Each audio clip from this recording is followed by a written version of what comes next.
tenemos que hablar sobre Marx. Teníamos dos lecturas, ¿no?, sobre Marx.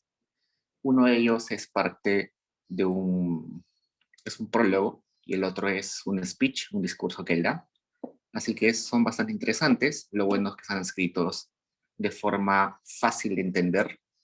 Seguro ustedes han intentado leer a Marx en algún momento. En algunos cursos piden de que lean a Marx, pero se dan cuenta seguro que es muy complicado, ¿no?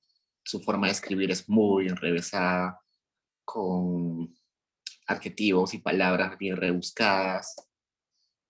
La forma de utilizar las comas juntos no es muy bien hecha, básicamente porque la forma de escribir hace 100 años, 150 años, era un poco distinta a la actual, ¿no? Entonces es muy difícil de entender a Marx.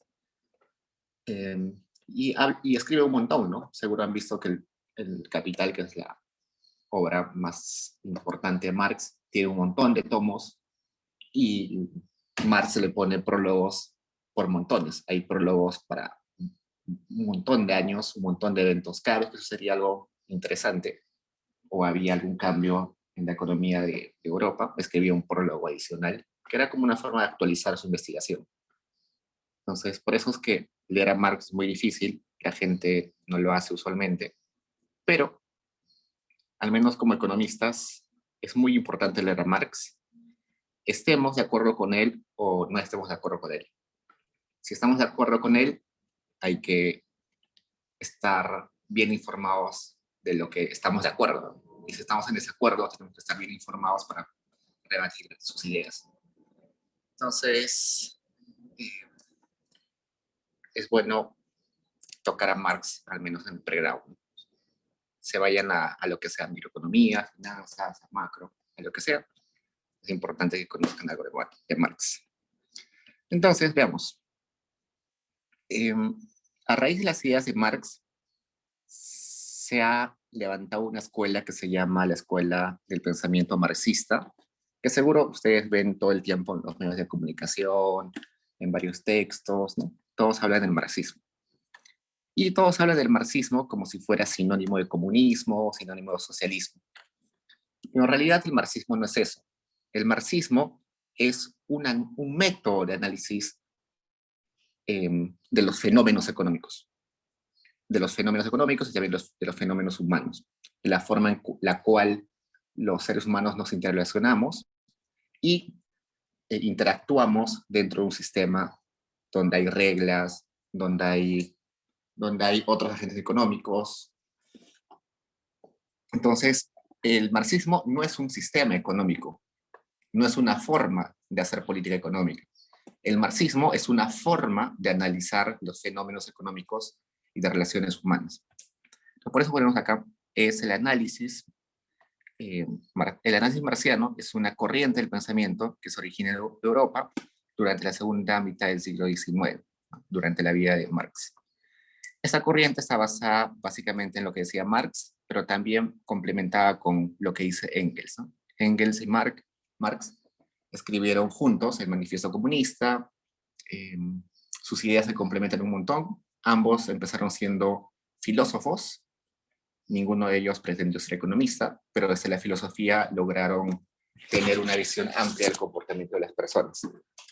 Lo interesante de Engels es que él habla de la dicotomía. Vamos a poner dicotomía. Vamos a poner esa dicotomía de las ideas. No vamos a ponerle un nombre específico. Pero básicamente, ¿qué dice ahí?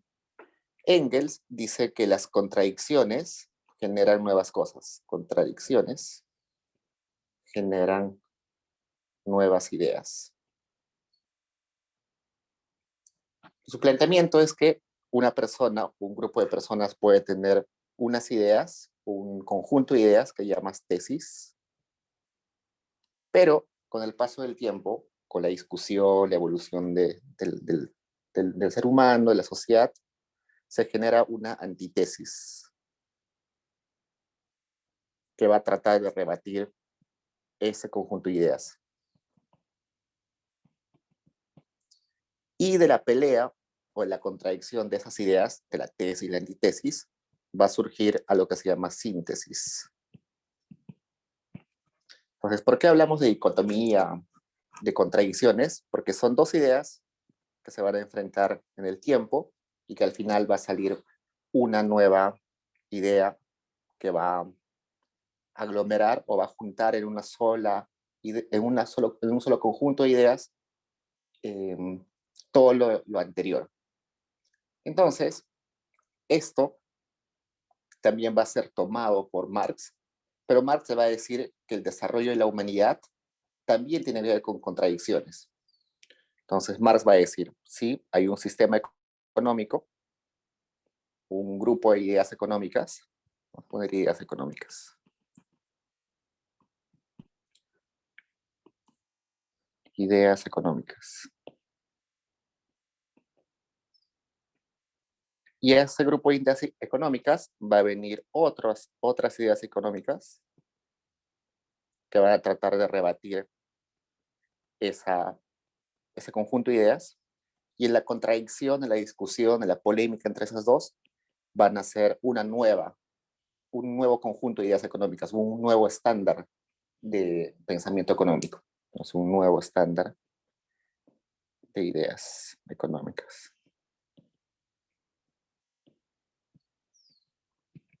Y esa contradicción de ideas sucede en la historia. Es decir, la historia es un conjunto de contradicciones que van generando nuevas ideas, y esas ideas luego van a tener contradicciones y de nuevo van a surgir nuevas ideas.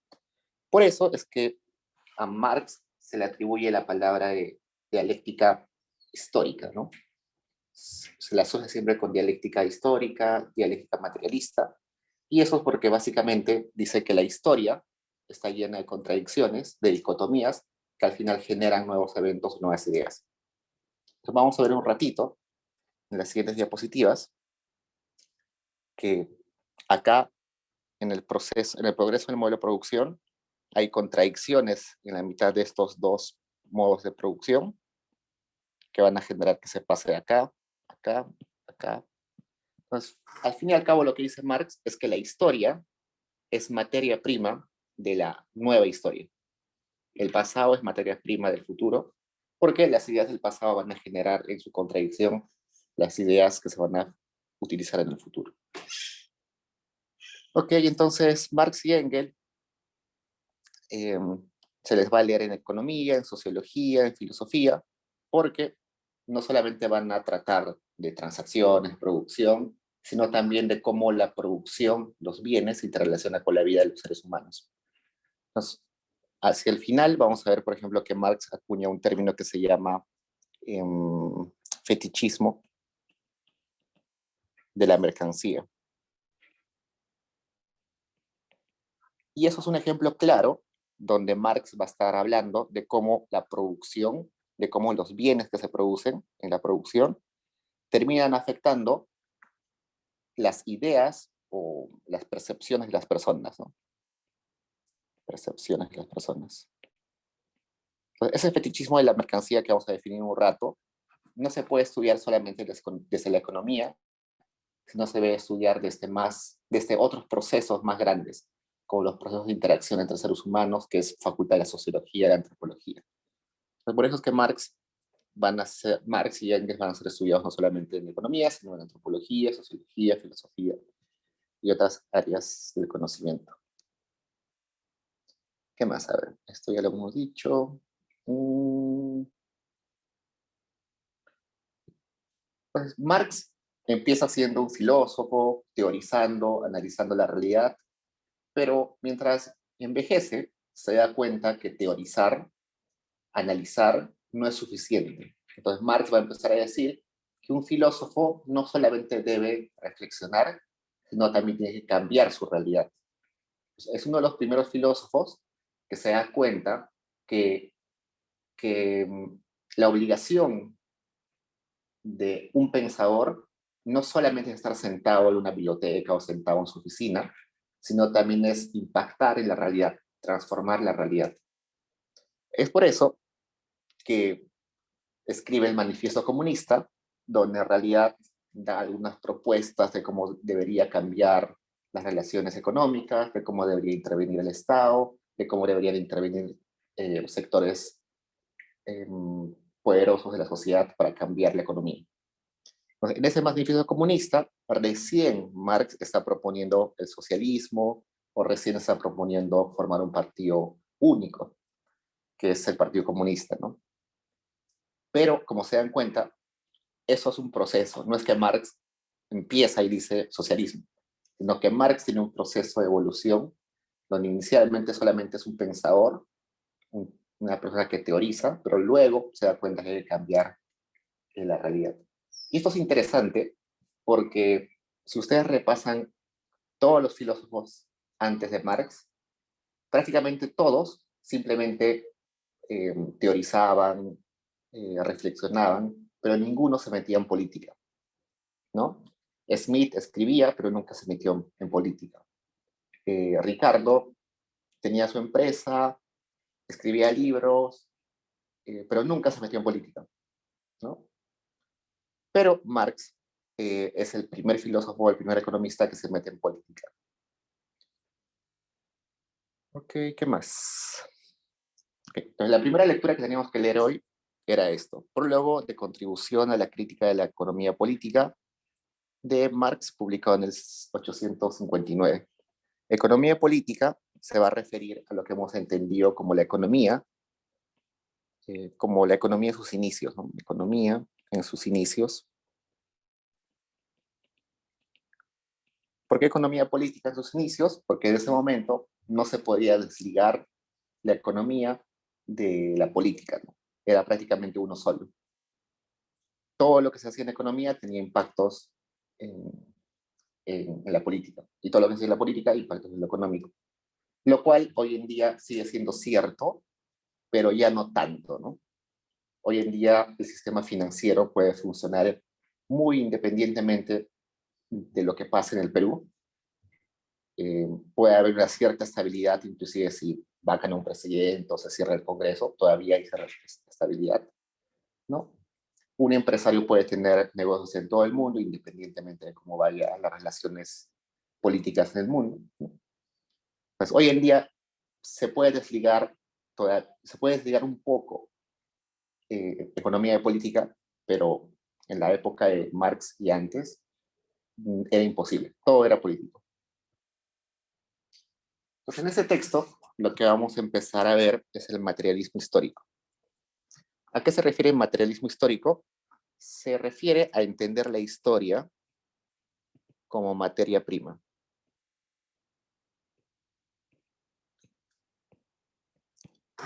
Es decir, lo que hoy conoceríamos como el path dependence.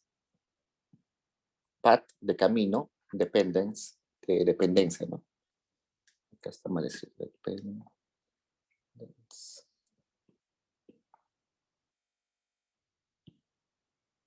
Es decir, todo lo que pasó en el pasado termina impactando o termina condicionando los procesos históricos futuros. Entonces, esto es bastante interesante porque, a ver, usualmente lo que pasa con la política o con los economistas es que creen que la situación actual se puede resolver muy fácilmente, ¿no? Te dan recetas de políticas económicas que van a ser efectivas en teoría muy rápido, pero lo que va a decir Marx y compañía es que no es así, sino que hay procesos históricos tan fuertes que es muy difícil cambiar la trayectoria futura. Entonces, supongamos, hoy en día todos sabemos que el capitalismo tiene ciertas deficiencias, ¿no? Todos lo sabemos. Eh, Algunos están más a favor del capitalismo, otros menos, pero hay un consenso internacional entre tanto derecha, izquierda, liberales, conservadores, todos, de que hay cosas que no están funcionando bien del capitalismo. Algunos seguro van a decir que la respuesta es reformar algunas cosas, otros van a decir que mejor es terminar con el capitalismo y pasar a otro sistema económico, ¿no? Pero a pesar de que hay ese concepto de que hay que cambiar algo, es muy difícil cambiarlo. Entonces, ya estamos metidos en un sistema que tiene tal proceso de retroalimentación dentro de sí mismo que es muy difícil salir de él o cambiarlo. Entonces, ustedes piensan en cualquier país que ha tratado de salirse del capitalismo. No sé, Cuba, no sé, Venezuela, en algún momento Bolivia, en algún momento Ecuador. No son países que detectaron que el capitalismo no funcionaba en sus realidades y trataron de convertirse a otro sistema económico. Lo lograron quizás un tiempo, unos años, unos meses, igual que Rusia, ¿no? O Rusia o China. Intentaron ser más socialistas, más comunistas, pero al fin y al cabo se cayeron, ¿no? Rusia se desplomó, China tuvo que cambiar y ser comunista solamente en lo político, pero capitalista en lo económico. Hoy en día Venezuela y Cuba tienen restricciones económicas, tienen sanciones económicas al resto del mundo. A pesar que ellos quieren y que puedan tener el poder y los recursos, no pueden salirse del capitalismo. ¿Por qué? Porque ya todo el mundo funciona en sintonía del capitalismo, ¿no? Entonces, por eso es que a pesar que alguien quiera salirse, no puedes. Es por eso que la historia, el pasado, lo que pasó anteriormente, va a condicionar lo que venga en el futuro. Ok, y leamos qué dice. El resultado general al que llegué y que una vez obtenido sirvió de hilo conductor a mis estudios. Puede resumirse así. En la producción social de su vida, los hombres contraen determinadas relaciones necesarias independientes de su voluntad relacionadas de producción, que corresponden a una determinada fase de desarrollo de sus fuerzas productivas materiales, que vamos a subrayar. Relaciones necesarias e independientes de su voluntad, que las llama relaciones de producción. Entonces, ¿qué es una relación de producción? Es cómo interactúan los seres humanos entre ellos y con la naturaleza en un sistema productivo. Por ejemplo, cuando estábamos en la época arcaica, los seres humanos se interrelacionaban entre ellos mediante el trueque, ¿no? Mediante el trueque. Y se relacionaban de forma igualitaria, ¿no? Todos eran igualitarios entre ellos, igualitarios. Y se relacionaban con la naturaleza simplemente porque tomaban las cosas de la naturaleza, ¿no? Tomaban las cosas de la naturaleza. Eso es el sistema económico arcaico. Pero si vamos al sistema económico feudal, vemos que las relaciones entre personas ya no son igualitarias, sino que ahora hay un siervo, o hay varios siervos, siervo, y hay un feudal. Entonces ya no hay una relación igualitaria, sino hay una jerarquía. Entre siervos sí puede haber una relación de igualdad, pero ya hay un grupo que ya está jerárquicamente más alto, ¿no? ¿Y cómo se relacionan con la naturaleza? Se subordina a la naturaleza, ¿no?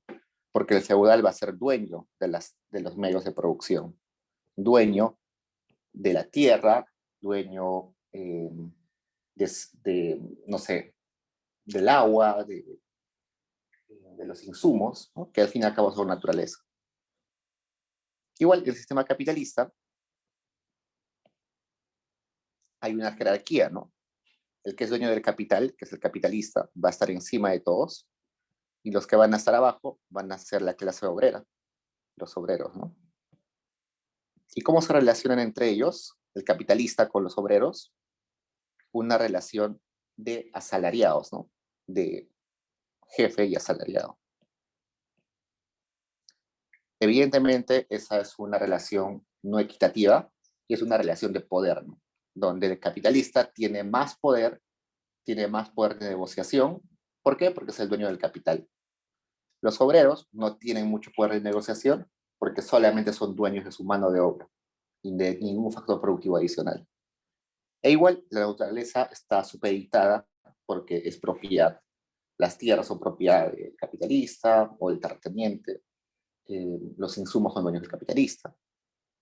En la época de la esclavitud también había una relación desigual, ¿no? eh, el dueño de los esclavos eh, podía disponer hasta de la vida de las personas. Entonces ahí había una relación de posesión, ¿no? En el capitalismo hay una relación simplemente de subordinación, pero en la esclavitud había una relación de posesión, ¿no? Entonces, lo que nos está diciendo Marx es que a lo largo de la historia de la humanidad, esas relaciones entre humanos han determinado qué sistema económico tenemos, ¿no? El modo de producción, un modo de producción esclavista, un modo de producción feudal, un modo de producción capitalista, un modo de producción esclavista, necesita que haya ciertas relaciones entre humanos. ¿A qué se refiere? Entonces, la relación humana que necesita el capitalismo es una relación de jefe con sus asalariados. Entonces, es necesario que haya personas que posean capital y haya personas que no posean capital. Sin eso, no existe el capitalismo. Entonces, esas relaciones particulares van a depender a una fase del desarrollo. Esa fase de desarrollo es el sistema productivo. El sistema productivo esclavista, arcaico, capitalista, pero bueno. Ok, entonces, esas relaciones entre personas, que uno es jefe, otro asalariado, uno es feudal, otro es siervo, uno es dueño de los esclavos, uno es esclavo, a eso se le llama una estructura económica, ¿no? Una estructura social que está supeditada a la estructura económica. Y finalmente, bueno, en la siguiente parte nos dice, la base de eso va a ser un sistema jurídico y político. Pues cuando había esclavismo, el sistema de producción esclavista, tenía que haber ciertas reglas, ciertas leyes, cierto consenso, tanto legal y político, de que el esclavismo era lo correcto, ¿no? Tenía que haber alguna norma que decía cómo se vendían los esclavos, a qué precio. Había una regla que decía qué se podía hacer con los esclavos y qué no se podía hacer con los esclavos, ¿no? Entonces, ese sistema esclavista necesita una base política y una base legal. Igualito el capitalismo. El capitalismo necesita que los trabajadores eh, tengan un salario, ¿no? Y hay leyes que van a decir cuál es el mínimo salario, cuáles son los beneficios adicionales que tiene el trabajador, ¿no? Como vacaciones, gratificaciones.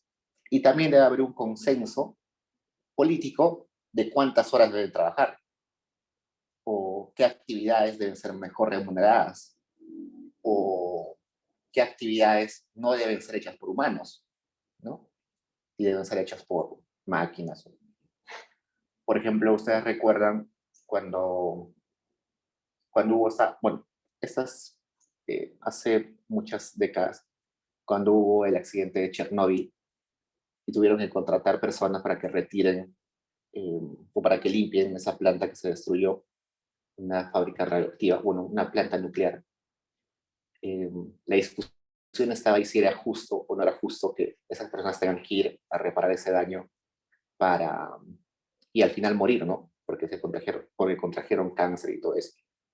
Entonces, ¿qué es lo que se ha permitido hacerse a cambio de un sueldo? También es un consenso social, un consenso político. Está bien que el trabajo sexual o la prostitución sea remunerado, o está mal que exista ese tipo de actividades. Entonces, esas son discusiones que debe haber en un sistema capitalista, ¿no? ¿Qué es vendible, qué no es vendible? ¿Cuáles son las condiciones para que hay una relación de trabajador y jefe? Ok. Preguntas así, chicos. Esta parte es interesante. Esta última oración es muy interesante. Dice, no es la conciencia del hombre la que determina su ser, sino por el contrario, el ser social es lo que determina su conciencia. Uh-huh. Esto es interesante, porque me está diciendo que en realidad las condiciones de las personas es lo que condiciona cómo piensan. No lo que piensas condiciona lo que eres. En otras palabras, si yo soy pobre, no tengo capital, no tengo propiedades, solamente tengo mano de obra, voy a terminar siendo un asalariado, un obrero. Y por tanto, voy a pensar y voy a tener intereses como obrero, ¿no? Voy a defender los derechos laborales, voy a afiliarme a un sindicato, no voy a exigirle que solamente trabaje 8 horas. Eso es lo que dice Marx. Tus condiciones materiales, tu situación real, condiciona quién eres y cómo piensas. Si yo nací, no sé, hijo de un millonario que tiene miles de empresas, por tanto nunca voy a ser un trabajador asalariado, sino siempre voy a ser el dueño. Por tanto, voy a defender intereses de reducción de impuestos, de no impuesto a la fortuna, ¿no? De incentivos a los empresarios. Entonces, dónde nací determinó mis condiciones materiales, de dónde nací determinó quién soy y cómo pienso. No lo contrario, no que yo piense como capitalista me va a convertir en capitalista. No es que yo, si siendo pobre, pienso como empresario, voy a terminar siendo empresario. No, eso según Marx es un engaño. Eso es algo que la gente lo hace simplemente para sentirse bien, pero es un engaño. Lo que determina quién eres y cómo piensas es tus condiciones materiales. Por tanto, uno debería ser consciente de eso y defender sus intereses y no tratar de pretender que defiende otros intereses, ¿no? Por eso es que Marx va a decir siempre eso de la conciencia de clase. Yo tengo que ser consciente a qué clase social pertenezco y defender esos intereses. Y va a llamar traidores de clase a aquellos que siendo una clase defienden los intereses de otros grupos.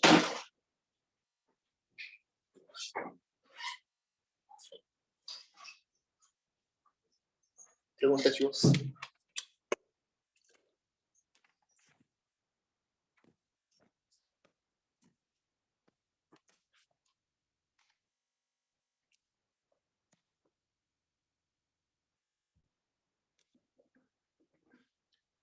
Entonces, de ahí es donde nace esto de traidores de clase, ¿no?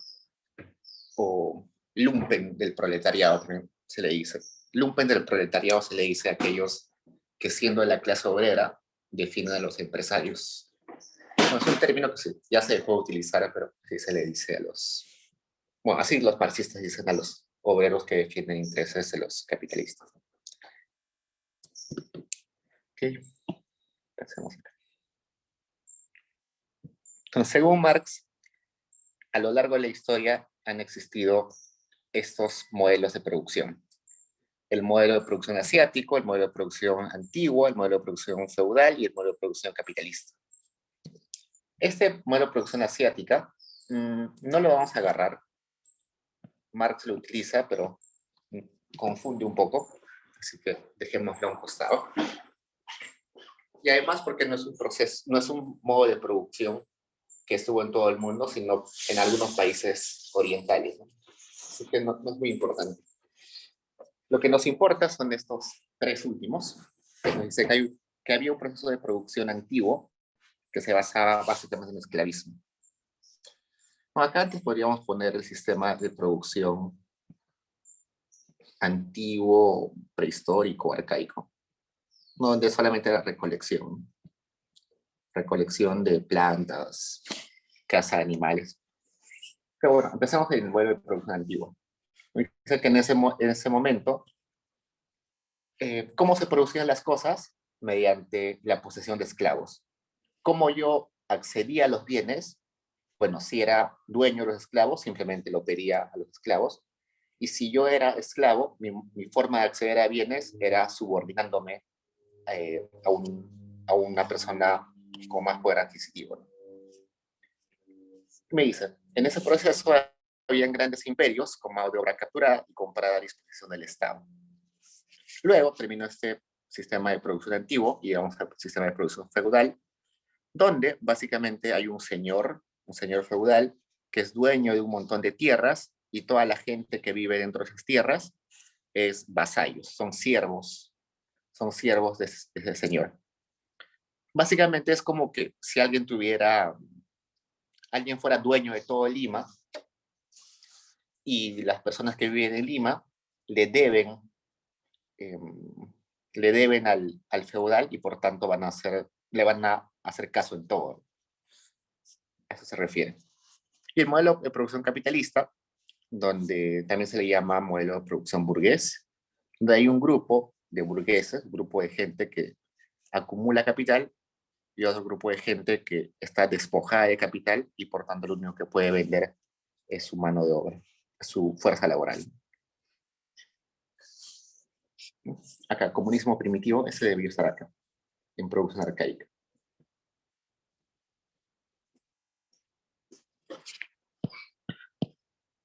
Entonces, lo que nos va a decir es lo siguiente. Sí, en la historia ha habido este proceso, esta producción arcaica o comunista, esta producción esclavista, esta producción feudal, esta producción capitalista, pero ¿por qué hemos cambiado de uno a otro?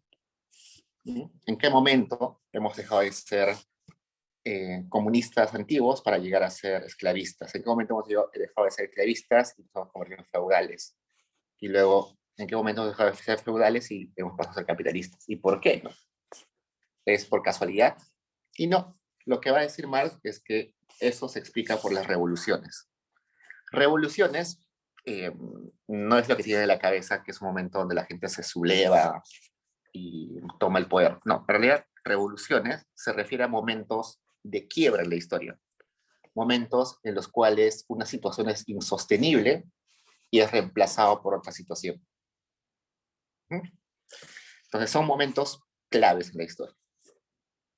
Por ejemplo, nos dice que para pasar del comunismo primitivo o de la producción arcaica a la producción esclavista, el momento clave, el momento donde hubo una innovación o algo raro que hizo que todo cambiara, fue esto. El momento donde la agricultura y el sedentarismo, por tanto, se volvió mucho más frecuente, ¿no? Cuando se descubre la agricultura y por tanto la gente ya no tiene necesidad de estar moviéndose de un lado para el otro, ese momento dejamos de ser recolectores, dejamos de ser comunistas primitivos y nos pasamos a ser esclavistas. Pero lo que pasa es que cuando una persona empieza, supongamos, ¿no? Somos recolectores comunistas, andamos caminando por todo el territorio, se acaban los recursos en un lugar y nos vamos a otro lugar, ¿no? Se acaban las frutas en esa zona, nos vamos a otra zona. Pero llega un momento en los cuales nos damos cuenta que eso es un poco ineficiente, sino que podemos domesticar plantas y también podemos domesticar animales y empezar a producirlos en un solo lugar. Por tanto, tenemos un territorio donde una población vive y también hay otro territorio donde otra población vive, ¿no? Otro grupo de personas. Pero en ese proceso de que cada uno tiene un territorio, cada comunidad, cada grupo tiene un territorio, nos damos cuenta que hay grupos que son más poderosos que otros. Quizás por mil cosas, ¿no? Físicamente pueden ser más fuertes, o puede ser que ellos han desarrollado armas más letales, pueden ser mejores cazadores, mejores agricultores, y como tienen ese poder, se dan cuenta que pueden subordinar a otras poblaciones. Les pueden arrebatar las tierras a otros, pueden hacerlos esclavos a otros. En ese momento nos damos cuenta que podemos esclavizar a la gente. Y ahí pasamos a la producción esclavista.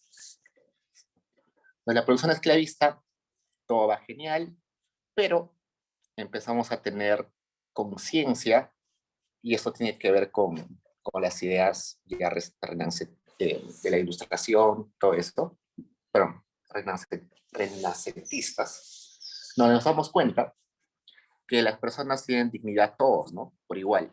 Tengas el color de piel, o tengas características físicas, o tu origen, no importa, todos tenemos la misma dignidad, ¿no? En ese momento nos damos cuenta que todos somos iguales y por tanto, legalmente, en varios países se empieza a prohibir la esclavitud. O no necesariamente se prohíbe la esclavitud, pero se empieza a ver cada vez menos aceptado, ¿no? Socialmente. Ya la gente dice, esa persona que tiene esclavos no parece tan buena persona. Entonces se vuelve a convertir en menos común el esclavismo y pasamos a un modelo de producción feudal, donde hay unas familias, unas personas que acumulan un montón de tierras y la gente que vive dentro le debe favores, le debe la vida y su,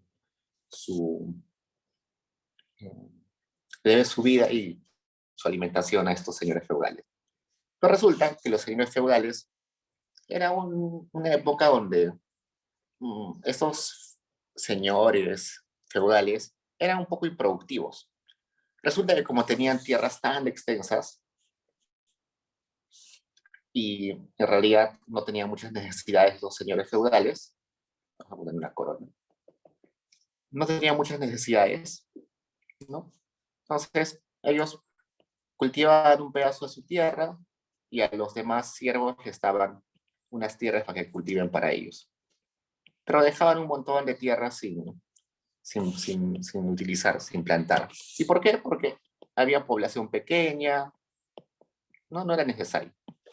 Pero resulta que en un momento, al menos en Europa, la población empieza a crecer exponencialmente, por muchas razones. Primero porque se empieza a erradicar algunas enfermedades, la esperanza de vida de la gente aumenta, hay un proceso demográfico de expansión, entonces hay más gente en Europa, hay más necesidad de alimentos, por tanto, entonces la gente empieza a producir ya en todo su terreno y empiezan a escasear los terrenos. Entonces, estos señores feudales dicen, mira, mis tierras son muy valiosas porque se necesitan muchos alimentos, voy a tratar de aprovecharle al máximo. Entonces, esta persona dice, ok, no me conviene tener feudales que estén ahí nomás, sino mejor les voy a pagar un salario mínimo, chiquito, a cambio de que trabajen para mí y yo ya no me hago responsable de ellos, ¿no? Ellos les pago su salario y ellos ven cómo sobreviven, no me importa. Lo que pasa es que cuando éramos feudales y también esclavistas, el señor esclavista o el señor feudal tenía una responsabilidad, una obligación con sus siervos, sus esclavos. Ustedes imaginen a un señor esclavista que posee, no sé, 100 personas, tiene 100 esclavos.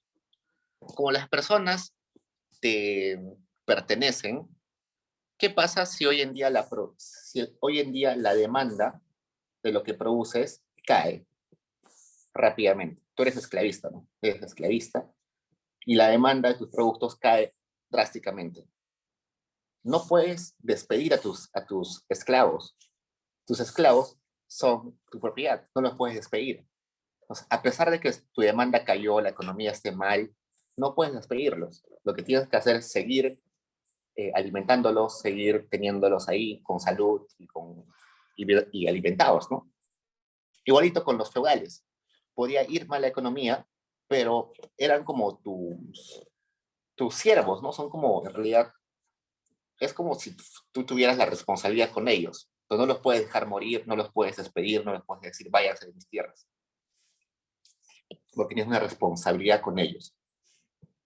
Pero cuando llega el capitalismo, nos damos cuenta que eso es muy costoso, ¿no? Tener un esclavo que ya está anciano, no puede trabajar, pero como es mi propiedad, lo tengo que seguir alimentando.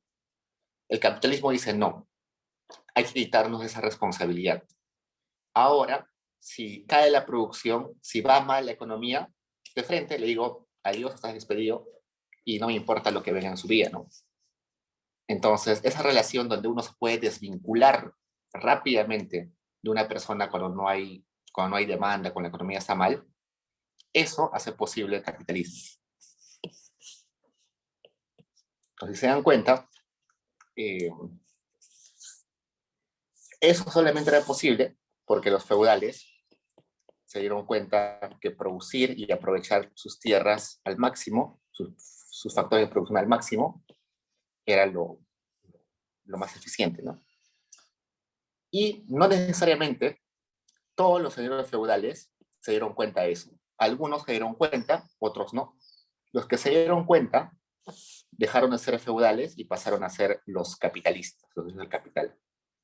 Los que no se dieron cuenta y siguieron así trabajando muy poco, sin innovar, ellos terminaron siendo simplemente luego despojados de su capital y terminaron siendo también obreros. Ok, entonces eso tiene que ver con la revolución industrial, ¿no? ¿Por qué?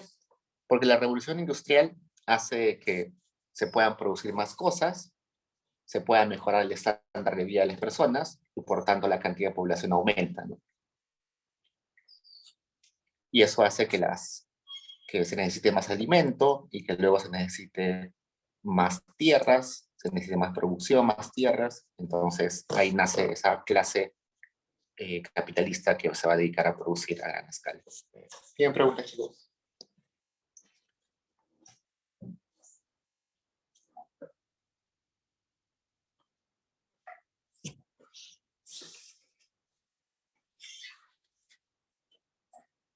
Las revoluciones son esos momentos en los cuales hay un quiebre en el sistema económico.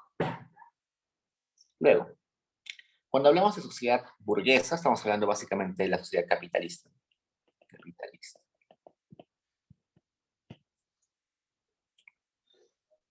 Lo que va a decir Marx es, ok, el sistema capitalista se dio naturalmente. ¿Por qué? Porque el capitalismo nació en realidad de un proceso histórico, ¿no? En realidad, todo este camino que ha recorrido los sistemas económicos es un proceso natural. Nadie se lo inventó, nadie dijo, ah, mira, ese sistema es chévere, hay que implantarlo. No. Naturalmente, por las relaciones sociales, las relaciones entre personas, llegamos al sistema capitalista. Entonces, el sistema capitalista no es malo en sí, no es, no es opresor o no es explotador en sí, sino que es un sistema económico. Ustedes vean un sistema económico como si fuera una herramienta. Las herramientas no son en sí malas o buenas. Un cuchillo no es en sí malo o bueno, sino cómo lo uses es lo que se termina siendo malo o bueno, ¿no? Un cuchillo puede servir para cocinar y alimentar, pero también puede servir para asesinar, ¿no? Igual el sistema capitalista. El sistema capitalista, al ser una estructura, un sistema, una herramienta, no es malo en sí, sino cómo se utilice puede ser malo o bueno. Entonces, lo que va a decir Marx es que este sistema capitalista, que él dice que no es malo ni es bueno, eso es interesante decirlo, pero dice que es inestable. Y es inestable porque tiene contradicciones. Estas contradicciones van a generar inestabilidad. Naturalmente, el capitalismo es inestable. Vamos a ver, en un ratito vamos a decir por qué.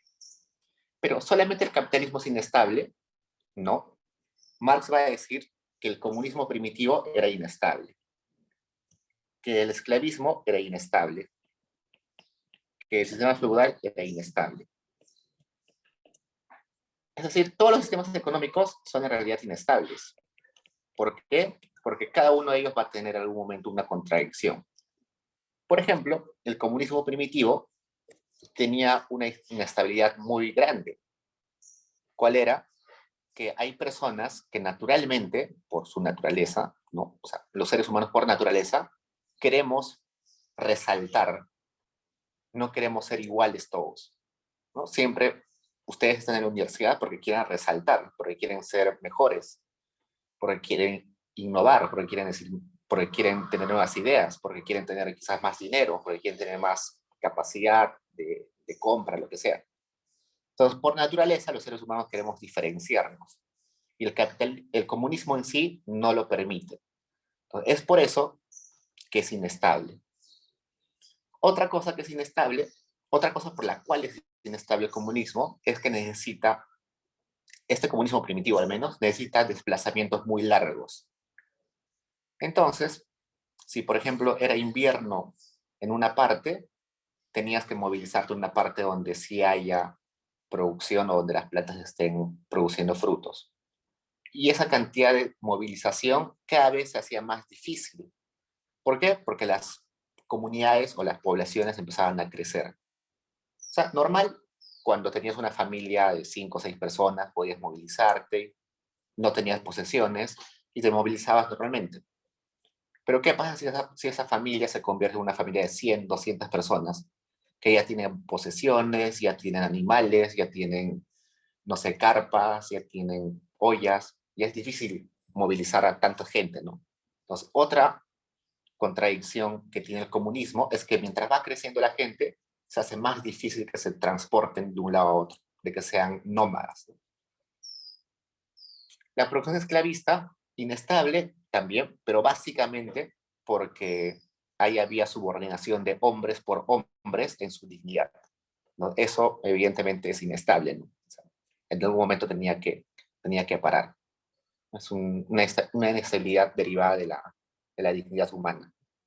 Además también que no era sostenible el esclavismo, porque en el fondo el esclavismo es muy caro.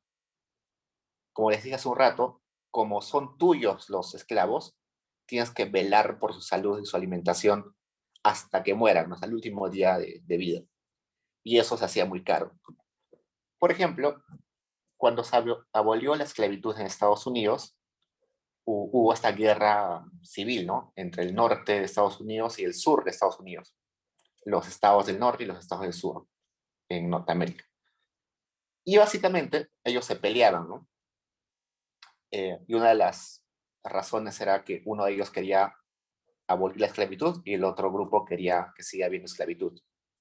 Pero las motivaciones reales no era de que defendían a los seres humanos y que, no, la motivación principal era de que para el sur, si no me recuerdo, eh, pero aunque, sí, para el sur, pero no recuerdo, pero bueno, la idea es de que para uno de esos grupos era muy caro tener esclavos. ¿Por qué? Porque ese grupo de personas, ese grupo de empresarios, quería hacer manufactura, quería tener empresas textiles, empresas metalúrgicas, empresas más grandes, más sofisticadas. Y en ese tipo de empresas no te sirve el esclavismo, ¿no? O sea, en una fábrica de automóviles no te sirve el esclavismo. Necesitas gente especializada, con ideas, ingenieros, gente capacitada, ¿no? Pero por otro lado, otro grupo de personas quería el esclavismo porque sus empresas eran básicamente empresas de agricultura. Entonces, en la agricultura no necesitas gente especializada, ni ingenieros, ni gente muy entrenada, sino simplemente gente que siembre y coseche, ¿no? Por eso es que para ese grupo de personas, para ese grupo de empresarios, era, era eficiente tener esclavos, mientras que para los otros, que eran más innovadores, más tecnológicos, no era eficiente tener esclavos. Y en esa lucha de que para unos era barato o eficiente el esclavismo y para otros no, es que se genera esta guerra civil en Estados Unidos. Entonces, naturalmente fue inestable el esclavismo por costos y también por la dignidad humana. El feudalismo también era inestable porque tenías un grupo de personas que literalmente no podía tener independencia. Los siervos no tienen independencia, no podían salir de los terrenos del señor feudal. Los señores feudales tenían muchos abusos con los siervos. Eh, Como les decía hace un rato, los señores feudales eran personas básicamente rentistas, no innovaban, no trataban de producir eficientemente. Entonces, eso era ineficiente, inestable en sí, ¿no? Entonces, por eso es que también era inestable por el hecho de que funcionó el feudalismo porque la población mundial era muy pequeña y no necesitaba producir mucho. Cuando empezó a crecer la población, producir así de una forma desordenada ya no era posible. Y es por eso que pasamos al capitalismo. Y el capitalismo también es inestable. En algún momento el capitalismo va a tener que desaparecer y va a tener que ser reemplazado con otro sistema económico. ¿Con qué sistema económico? No lo sabemos. Según Marx, vamos a pasar del sistema capitalista a un sistema comunista. Ya no primitivo, pero sea un sistema comunista más elaborado, más estructurado. Esto que dice Marx, que vamos a pasar del capitalismo al comunismo, no es algo que él diga, yo deseo que pasemos al comunismo. Es algo que él dice porque eso es lo que la su análisis le entrega. Por ese proceso histórico de transformaciones, por las contradicciones, va a ser natural, según él, que pasemos del capitalismo a un nuevo sistema económico. Y según él, lo más probable es que ese nuevo sistema económico sea un comunismo, pero ya un poquito mejor estructurado. Entonces, veamos cuáles son esas inestabilidades. A ver. La inestabilidad del capitalismo radica básicamente en que va a haber dos grupos con intereses muy distintos: los capitalistas y los proletarios obreros. Ambos son dos clases sociales que tienen intereses muy particulares, ¿no? Por ejemplo, los capitalistas quieren pagar el salario más bajo posible y los proletarios quieren recibir el salario más alto posible. Uno de ellos quiere beneficios sociales, el otro no quiere beneficios sociales, ¿no? Entonces, esa intensa contradicción y pelea de intereses entre esos dos grupos va a hacer que en algún momento hay algún conflicto, una guerra, que va a hacer de que explote el sistema capitalista. Otra inestabilidad del Estado, otra inestabilidad del capitalismo, perdón, es el capitalismo es muy volátil. Este grafito que les he puesto es básicamente, vamos a poner acá, pongamos esto, crecimiento del PBI y a cada tiempo. Si nosotros revisamos un poquito los datos, sabemos que el crecimiento del PBI es así más o menos, ¿no? Por periodos hay auges, el PBI crece, por periodos hay recesiones. Y resulta que históricamente se sabe que estas crisis se vuelven en el tiempo cada vez más constantes. Porque antes había expansiones, crisis, dura así, pero cada vez se vuelven así más. Es decir, cada vez se vuelven, vamos a ver aquí de vueltas, cada vez las crisis se vuelven más intensas y se vuelven más profundas. ¿Por qué? Porque el empresario, el capitalista, que hace la inversión, se motiva básicamente por sus sentimientos y no necesariamente solamente por su racionalidad. No todo es racional. Entonces nos han enseñado que en microeconomía que el empresario y el consumidor son racionales, ¿no? Pero sabemos que no es así. Solamente basta con ver la bolsa de valores de Nueva York o de Londres. Las decisiones que toma un empresario para comprar acciones no son del todo racionales. La mayoría de decisiones que se toman en finanzas tienen que ver con sentimientos de pesimismo, sentimientos de mucha exaltación, de mucho, uh, de mucho optimismo, ¿no? No sé, o sea, ustedes vean esto de hace unos días Elon Musk compró Twitter por no sé cuántos miles de millones de dólares. En realidad, eso no es una compra muy racional, ¿no?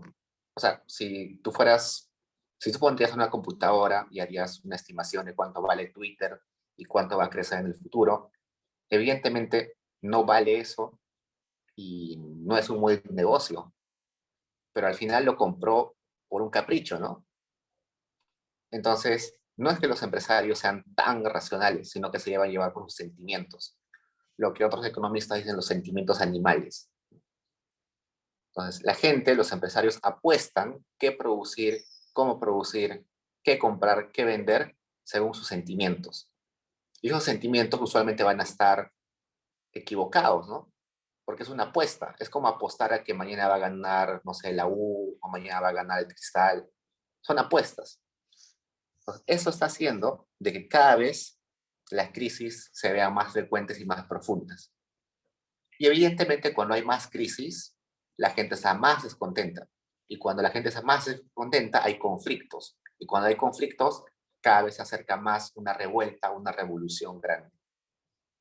¿No? Igualito que antes de la Revolución Francesa, ¿no? En la Revolución Francesa, había descontento, la gente ya no soportaba más la situación de opresión, de pobreza, de todo eso, y terminaron derrocando a la monarquía. Algo así pronostica Marx, ¿no? Que va a haber tanto descontento con el capitalismo, tantas crisis, tanta pobreza, tanta hambruna, que en un momento la gente se va a levantar y va a derrocar a los capitalistas y van a imponer un nuevo sistema económico, lo que él va a llamar luego la dictadura del proletariado, donde los proletarios, los obreros, toman el poder político. Entonces, según Marx, ese es el futuro del capitalismo. Los burgueses van a terminar siendo derrocados. Entonces vamos a pasar del capitalismo al comunismo, pero a la mitad vamos a tener al socialismo, que va a ser una transición. Entonces, ¿qué es el socialismo? ¿Qué es el capitalismo? Básicamente, el socialismo es la dictadura del proletariado.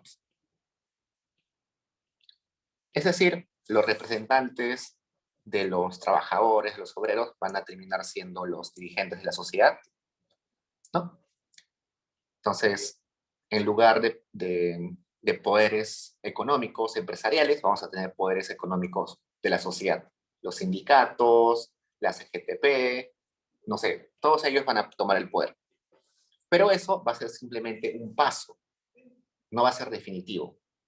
Eso solamente va a servir para que luego ya las mismas personas se gobiernen a ellos mismos. Entonces no va a haber estados, simplemente la gente vamos a vivir en armonía, porque todos consideramos de que todos somos iguales, todos tenemos los mismos derechos, las oportunidades, y por tanto no va a ser necesario tener un gobierno, ¿no? Como el comunismo primitivo, ¿no? En el comunismo primitivo no había un gobierno, pero todos vivíamos en armonía, en teoría vivíamos en armonía, porque todos nos considerábamos iguales, había relaciones igualitarias.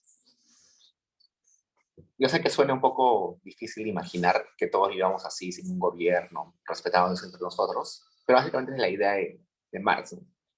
Bueno, al final también Marx va a decir, sí, vamos a regresar a un comunismo, pero vamos a estar en el comunismo algunas décadas, algunos ciclos quizás, y de ahí también ese comunismo va a tener inestabilidad y vamos a tener que pasar a otro sistema de producción, y así.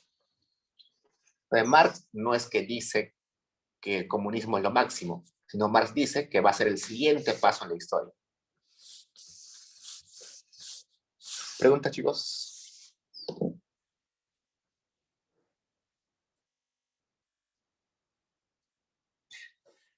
Sí, bueno, acá Rodrigo dice que las acciones de Tesla se caen. Sí, pues.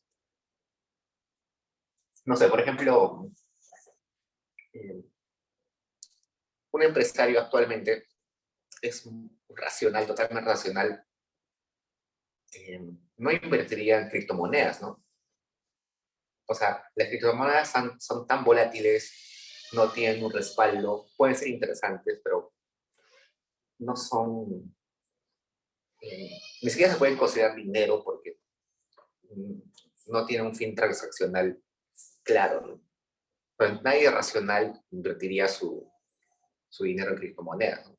Pero al fin Elon Musk eh, está promoviendo estas monedas con la carita del perrito, eh, le pagan los automóviles Tesla con esa moneda digital, con criptomonedas.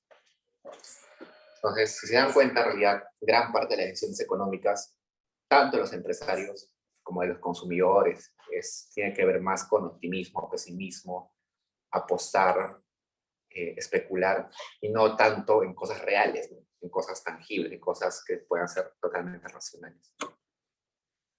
Okay, entonces, pasemos a la segunda lectura. Dice, salario, precio y ganancias, que fue escrito en el 859. Entonces, en este texto, lo que va a decir Marx es lo siguiente. Va a empezar hablando de John Weston, que es un socialista de la época. Y ese socialista va a decir dos cosas interesantes. Que el volumen de la producción es constante. Imaginen como si diría que el PBI es constante. Y otra cosa que dice es que la suma de los salarios es también constante. ¿Qué está diciendo? Que la producción siempre va a ser la misma y que los salarios agregados siempre van a ser lo mismo. En otras palabras, si una empresa muere y deja de producir, es porque otra empresa nueva está produciendo lo que dejó de producir la otra. Si un trabajador se queda sin empleo, es porque otro trabajador le quitó el empleo y está ganando el salario que otro ganaba. Entonces, no hay crecimiento de la economía en realidad, ¿no? Simplemente todo está siendo reemplazado por otros agentes. Lo que deja de producir uno, lo produce el otro. Lo que deja de ganar en ingresos uno, lo gana otro. Entonces, como es una economía estancada, ¿no? Pues, por tanto, si nosotros consideramos que esto es verdad, que esas dos cosas son verdad, eso va a implicar que un aumento salarial no va a generar ninguna mejoría para los obreros y que la organización sindical no va a beneficiar a los obreros, sino los va a perjudicar. ¿Y por qué? Por lo siguiente, veamos. A ver, si los obreros piden un aumento de salarios,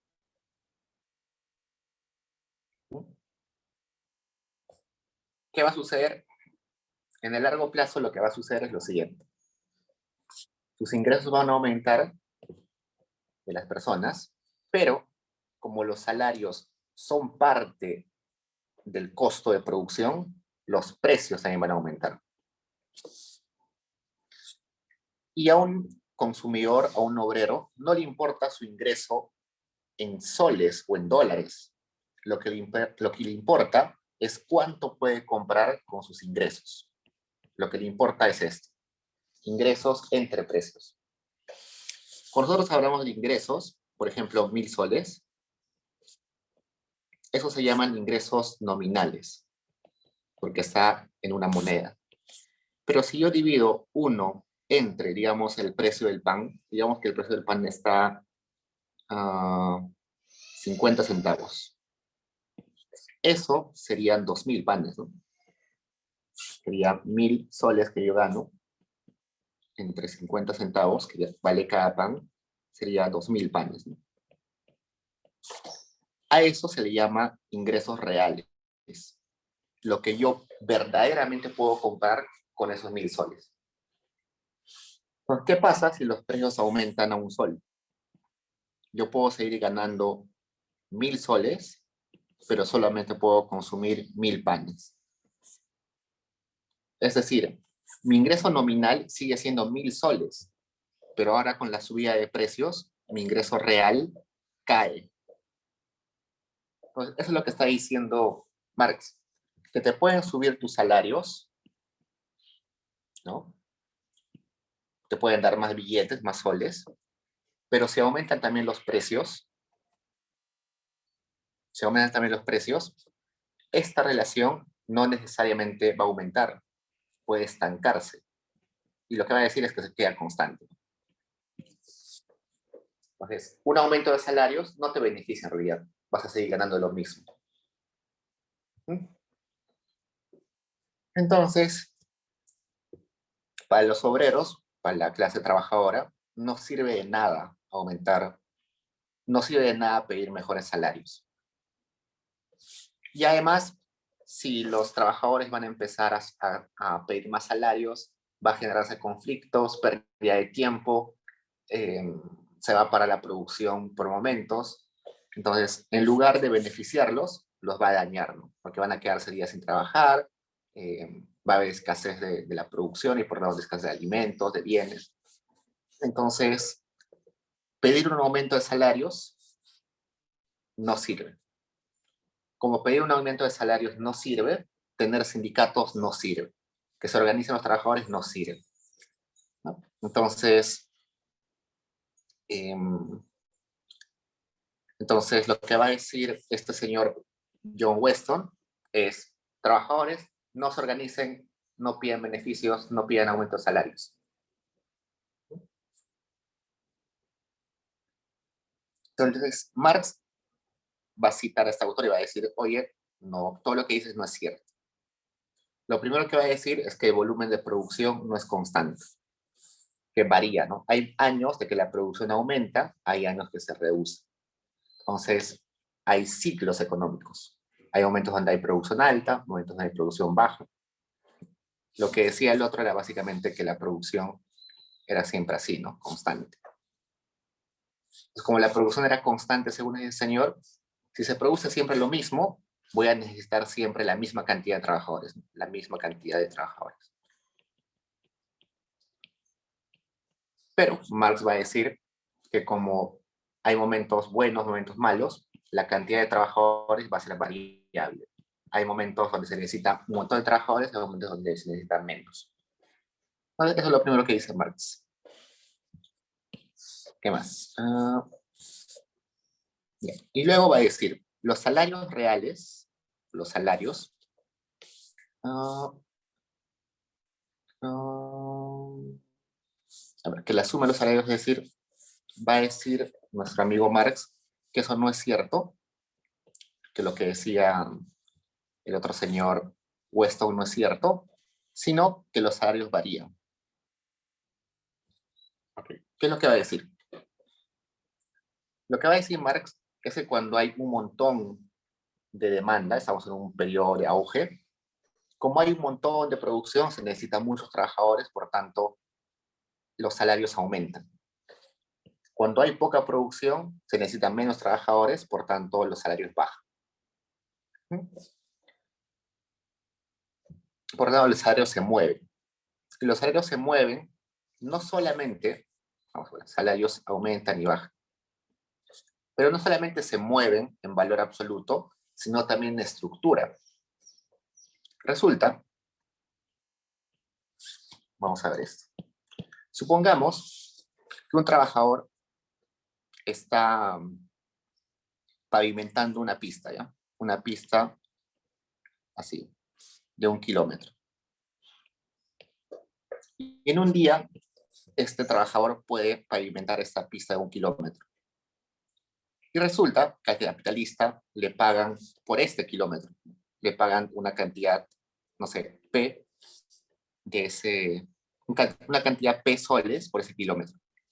Pero lo que le paga al trabajador es, supongamos, 3 o la mitad de lo que le pagaron. Ya, okay. Le pagan P soles al empresario, pero el empresario le paga solamente la mitad de P. Entonces, esto es para cubrir los salarios. Y el resto va a ser la plusvalía. Esta distribución entre la parte que se le paga en salarios y la parte que se va en plusvalía para el capitalista también varía. Puede haber momentos donde la plusvalía es más grande en proporción que la parte que se va en salarios y otra vez al revés. Eso va a depender de la situación de la economía. Por ejemplo, si la economía le va súper bien, la gente está dispuesta a pagar cualquier precio por un bien, el capitalista tiene la mayor capacidad de extraerle más plusvalía al trabajador. Si la economía le va mal, evidentemente el capitalista no va a vender mucho, entonces no le puede extraer mucha plusvalía al trabajador. Entonces, esta plusvalía es el trabajo que hace el obrero, pero que no se lleva el obrero. Lo crea el obrero, pero no se lo lleva él, se lo lleva el capitalista. Marx va a decir que eso es un robo, porque en realidad el capitalista se está llevando esto sin hacer nada. Entonces, según esto, según esa observación de Marx, si hay plusvalía y esa plusvalía varía en el tiempo, no es posible que los salarios sean constantes, ¿no? Entonces, esas afirmaciones de nuestro amigo Weston no son ciertas. Entonces, si no es cierto eso, va a ser beneficioso para los obreros pedir aumentos de sueldo, ¿no? ¿Por qué? Porque si el capitalista se lleva esta parte en plusvalía, el capitalista podría renunciar de una parte y dársela como salario al obrero, ¿no? Entonces, cuando pides un aumento de sueldo, no es necesariamente que va a subir el precio del bien, sino que le estás pidiendo una parte adicional de la plusvalía que se lleva el capitalista. Entonces, un aumento de sueldo no implica un aumento de precios en los bienes producidos.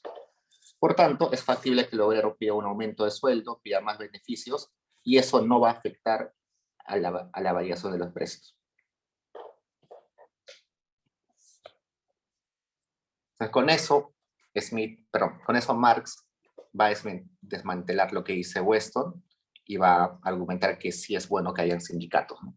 Porque los sindicatos es la única forma que tienen los obreros de organizarse y tener el mismo poder de negociación que los capitalistas. Hasta ahí preguntas, chicos.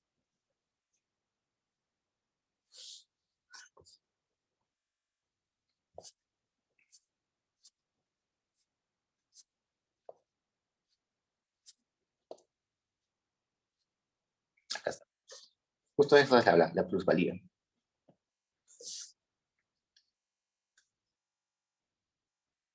La plusvalía es esa parte que produce el obrero, pero que no se queda con él, se lo lleva el capitalista. A ver, eso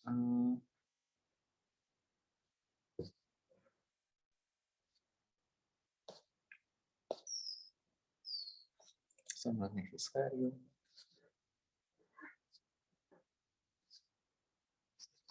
Esa parte de acá es más importante.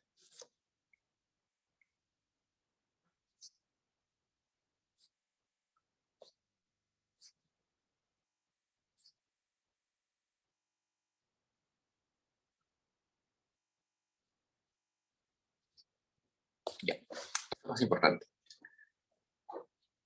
A ver, ¿qué es el trabajo? El trabajo, al igual que los anteriores economistas, los últimos al menos, es lo que da valor a las cosas. Todas las cosas van a tener valor simplemente porque hay trabajo que implica producir esas cosas. Entonces, acá con Marx ya empieza a utilizarse esto de mercancía. Entonces, la mercancía es una cosa que tiene uso y que tiene valor de cambio y que se transa en una sociedad.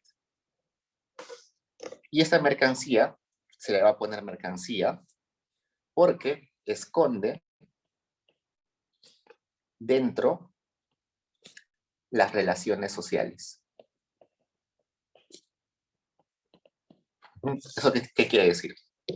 Resulta que cuando ustedes van a comprarse una zapatilla, lo más seguro es que ustedes se fijan qué color es, qué talla es, qué marca es, qué características tiene, ¿no?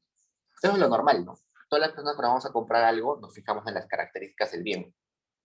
Pero Marx va a decir que detrás de esas características del bien se esconden características de la sociedad. Por ejemplo, si nos podemos a reflexionar, ¿dónde se hizo esa zapatilla? Se hizo en Vietnam. Y en Vietnam hay trabajo infantil. Entonces, en esa zapatilla hay fuerza de trabajo infantil. Se hizo en una fábrica donde no se le paga derechos laborales a las personas. Entonces, esa zapatilla está escondiendo esa relación de subordinación, esa relación de abuso. Donde se fabrica esa zapatilla, botan los desechos al río. Entonces, dentro de esa zapatilla está implícito de que hay contaminación. Entonces, hay un montón de relaciones de esclavitud, de trabajo infantil, de no pago de derechos laborales, de contaminación, no sé, miles de cosas que están escondidas dentro de la zapatilla, pero que no las vemos, porque no reflexionamos en ellas. Entonces, de alguna forma, la sociedad en sí está metida en las mercancías. Por eso es que se utiliza esto de mercancía, como mercantilizado. Entonces,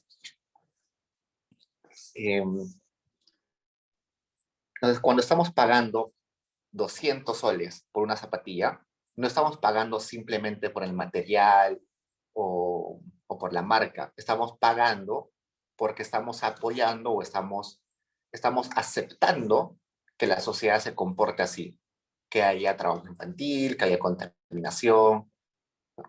Entonces, a eso se refiere. A eso se refiere con que esconde relaciones sociales dentro de la mercancía, dentro del bien. Y lo que les decía hace un rato, ¿qué es fetichismo de la mercancía?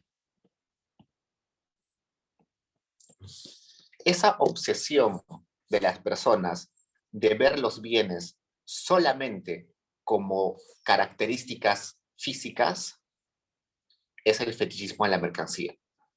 Ver a una zapatilla solamente en sus características como color, tamaño, material, suavidad, y no preguntarse por las relaciones de esclavitud, contaminación, abuso que hay detrás, eso se llama fetichismo de la mercancía.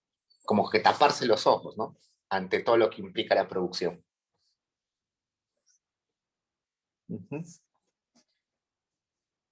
¿Qué más? Ya eso quería decirles acá. ¿Tienen preguntas, chicos?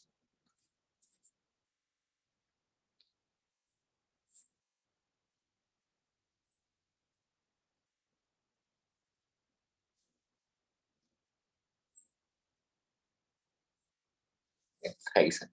El trabajo no solamente se refiere al esfuerzo o tiempo usado, porque el trabajo es una realidad social. Para Marx, el trabajo no solamente son las horas que uno dedica a producir, no solamente se refiere al esfuerzo que uno realiza para producir los bienes, sino también se refiere a las condiciones en las cuales se realiza ese trabajo, ¿no? Se le respetan los derechos, se le da vacaciones, se le da su gratificación. Eso también implica estudiar el trabajo.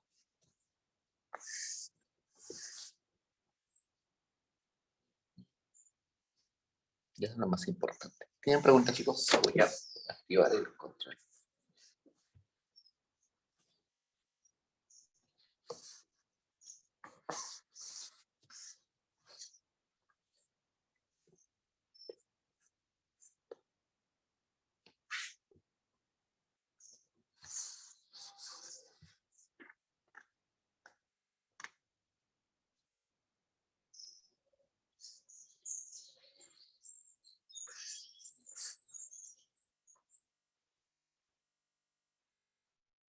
Ok, chicos, no se olviden que en el control que tenemos hoy tiene la misma estructura que los controles anteriores. Casi todas las preguntas son para marcar, solamente unas para escribir. ¿Y qué más? Recuerden que la que pesa más es la que es para escribir, ¿no? Así que prioricen esa.